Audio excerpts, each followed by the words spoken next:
A very warm welcome, friends, to this new chapter, Polynomial Regression. So, friends, so far we have done linear regression and logistic regression, right? So, in linear regression, we had the equation like this: y hat is equal to a0 plus a1x1 plus a2x2 plus dot dot dot. And in logistic regression, we had natural log of y hat by 1 minus y hat. This is equal to a0 plus a1x1 plus a2x2, like that, right? Now we are going to address a different kind of an equation. Let's say there is an equation like this, or first let us see a data. Let's say a data set when plotted in graph looks something like this. This is the x, this is the y, and the data looks like this. So friends, this is how the data looks like. Obviously, if we draw a generic linear curve, like a linear regression line, like this or like this, it will not be the best fit, right? Now, what will be the best fit? If the line goes something like this,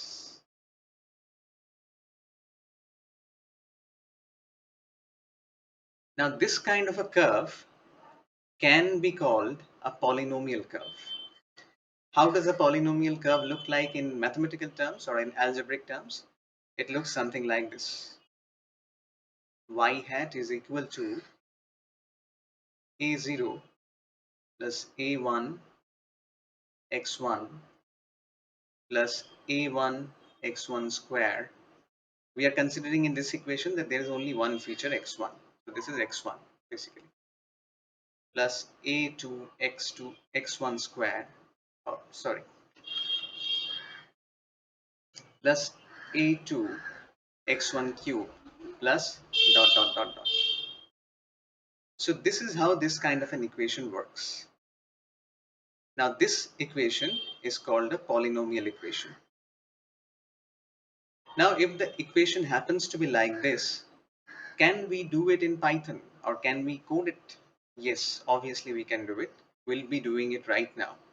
So first of all, we will see how the data looks like. So friends, this is the data that we are going to handle. Now this is the data. If you plot it in the graph, it looks something different. It looks, if you plot it, let us plot it first. So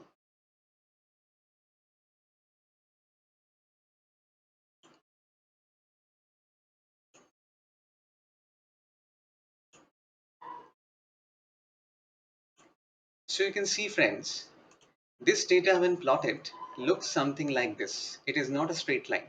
It is mostly a curve going on, right? We cannot ascribe a straight line to this kind of a format. So what do we do? This is obviously looking like a polynomial curve. So we'll be applying polynomial regression to this. So let's go to our Jupyter notebook and import this data and start coding. So friends, we are at our Jupyter notebook, and here we will be importing our required modules and the data, right? So we import pandas because we need to handle data. Import pandas as PD. Import numpy as np.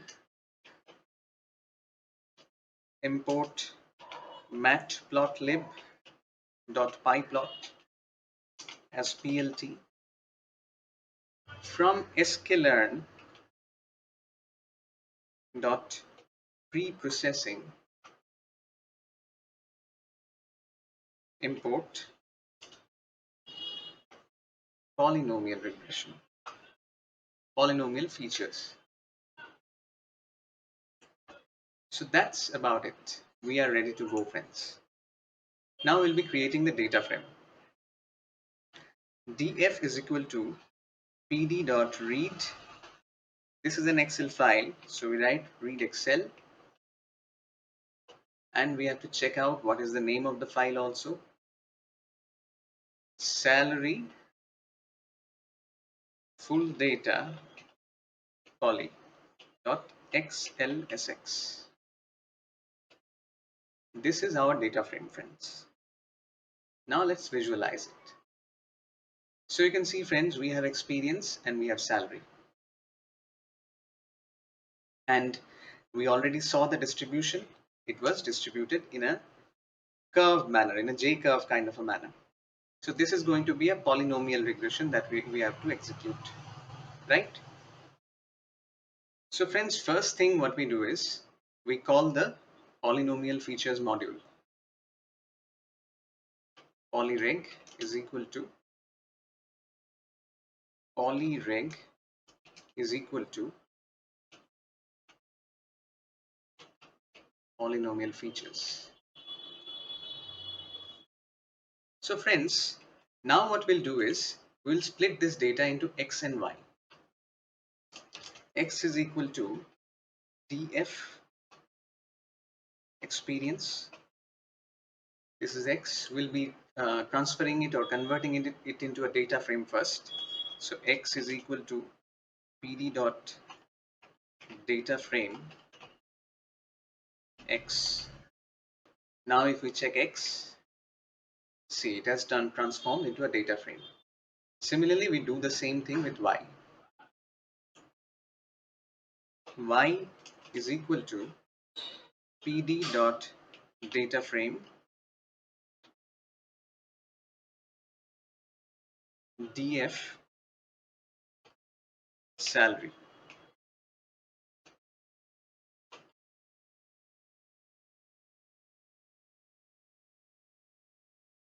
Y is coming like this.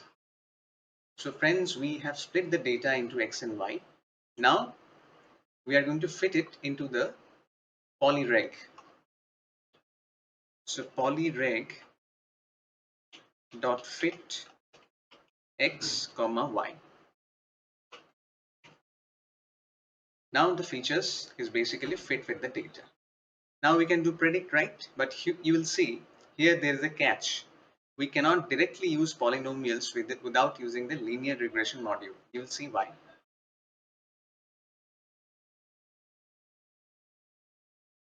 Polyreg dot predict. Let's say we put x.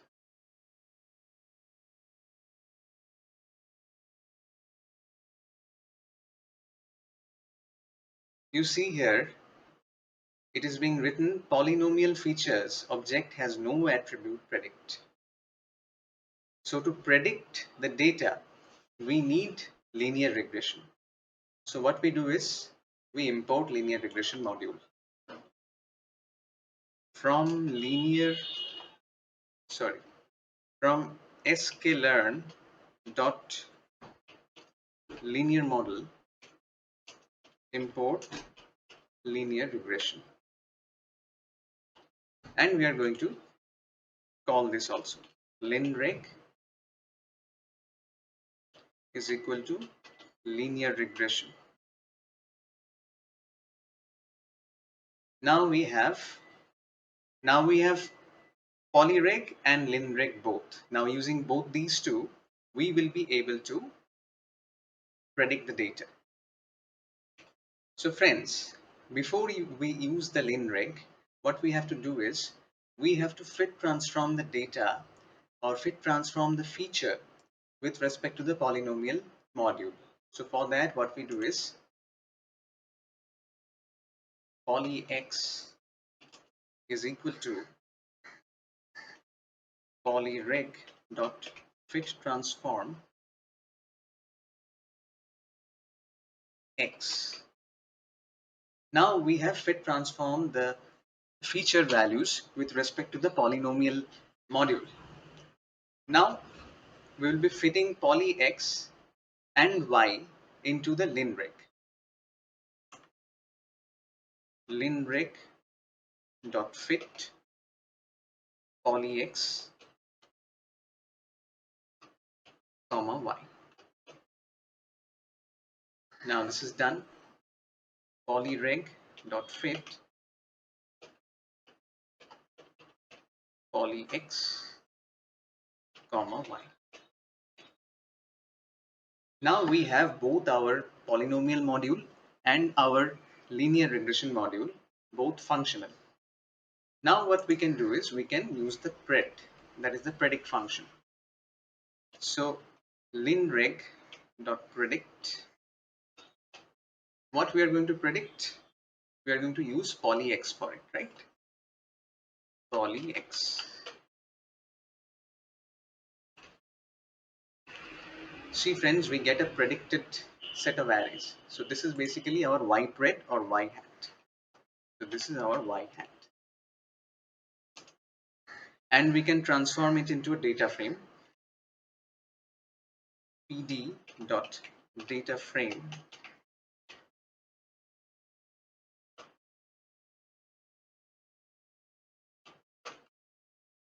of this. Now y hat becomes a proper data frame.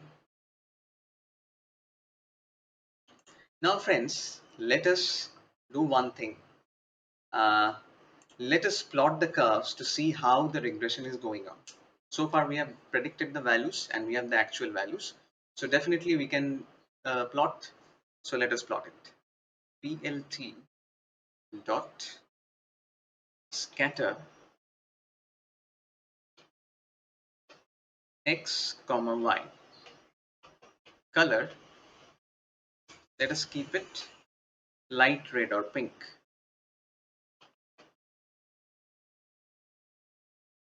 Plt dot, let us see how the plot is going on. Okay, so this is how the plot is. Basically we have plotted x with actual y. Now what we are going to do is we are going to overlay it with the regression line also. So plt dot scatter, then we are going to do plt dot plot x comma y hat.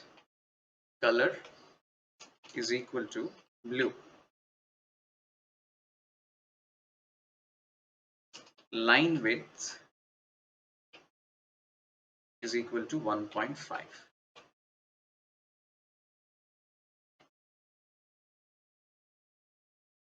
So plt dot plot.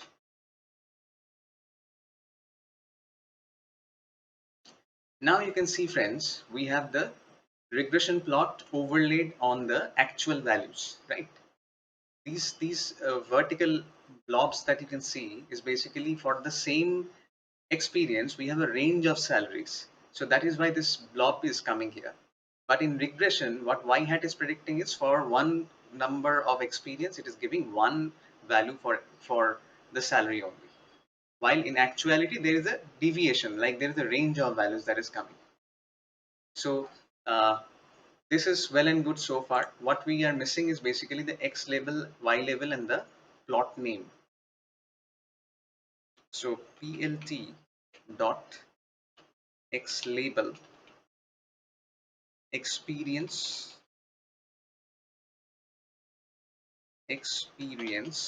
in years, plt dot y label salary actual versus predicted,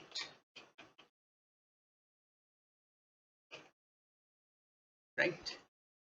Plt dot, we have something called title. Yes, title salary experience versus salary actual and predicted.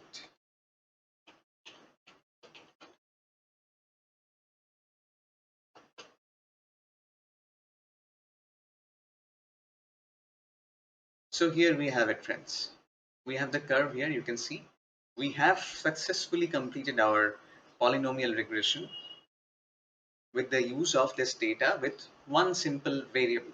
But it's not that simple. If we try to generate the equations, we will understand that it's not that simple. So let's do one thing, friends. Let's say we have done the linreg, right? So friends, let us try to construct the equation.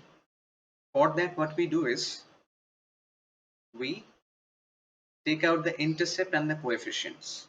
So the intercept is basically linreg dot intercept. If you type out the intercept, it is 20,064.8419. This is the intercept, friends, because it is not colliding or it is not coinciding with the origin 0. It is going somewhere vertically over the y-axis, so the positive side. So that's why this value is coming. Now we will get into the coefficients.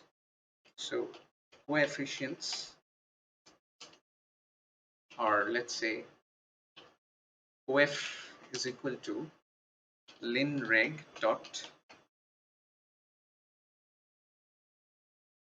coefficients.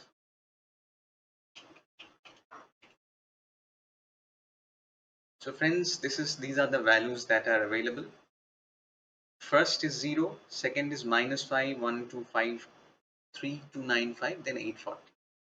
Now what are the feature powers and features used? Let's try to understand that. Now friends, to understand what these coefficients are attached to, we have to understand what fit transform polyreg does. So here we wrote a code which is called polyx is equal to polyreg.fit transform x, right? So let us see what polyx is. You can see, friends, this is basically the experience data in different powers. See, the first one is 1, which means it is exp to the power 0, right? The next one is basically exp to the power 1, because experience, the maximum value of experience in the data, if you check, it's 30.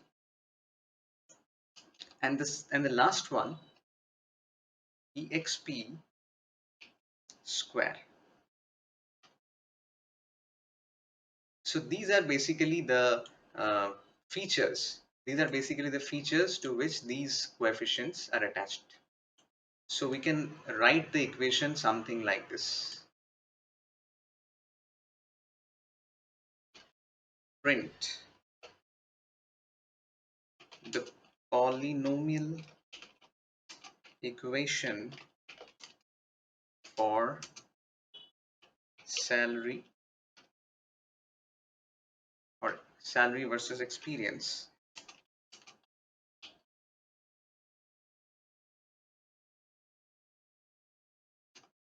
data is, let's keep it like this, salary versus experience data is first intercept plus first coefficient multiplied by experience to the power 0, which is basically 0 into experience to the power 0. This is 0, so we do not need to write this. Then comes the second coefficient. The second coefficient multiplied by experience to the power 1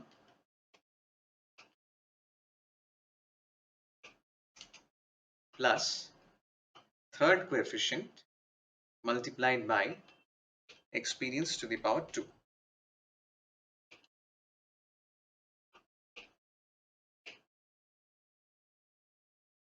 And this is the way the equation can be written.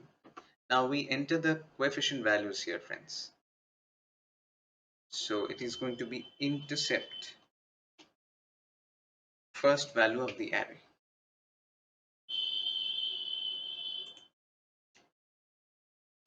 coefficient, second, this is basically looking like an array within an array, right? There are two third brackets here, see. So this is an array within an array. So this is going to be the first element and out of it we want the second element from the first element we want. So it will be 0, 1. And similarly here it will be 0 and 2. 0 and 2. So this is how we can write it. Let's see if it works. Yes, it works. So this is how the equation is. Let's, to make it clearer, let us put on another.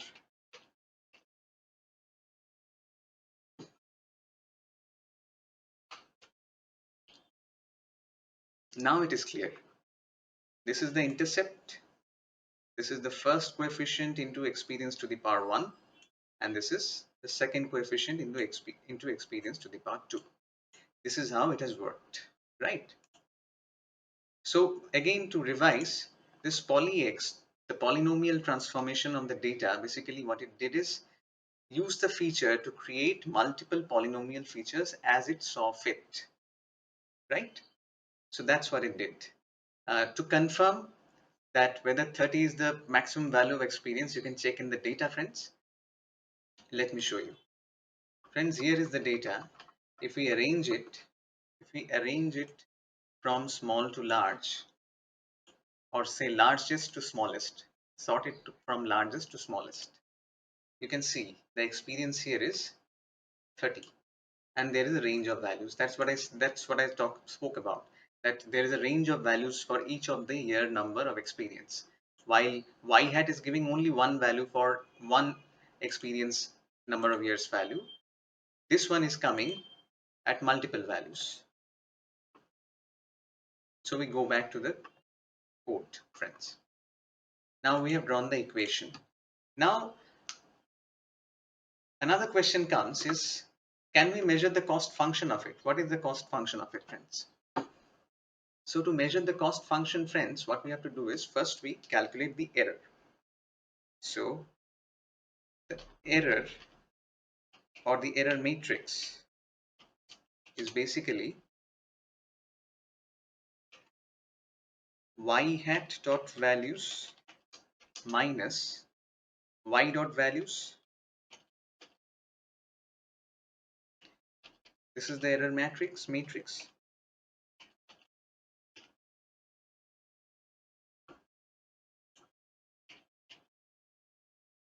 You can see, friends, this is again the array that is coming here.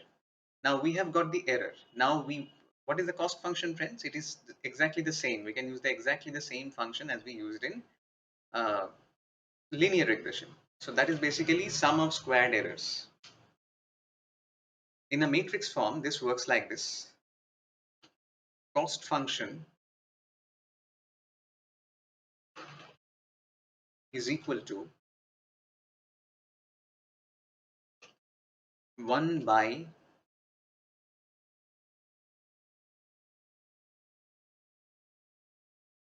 length of the error matrix multiplied by the dot product of error matrix transposed with error matrix itself. NP dot dot within brackets error matrix dot t, which means error matrix transposed, comma, error matrix. This is basically the way to measure cost function.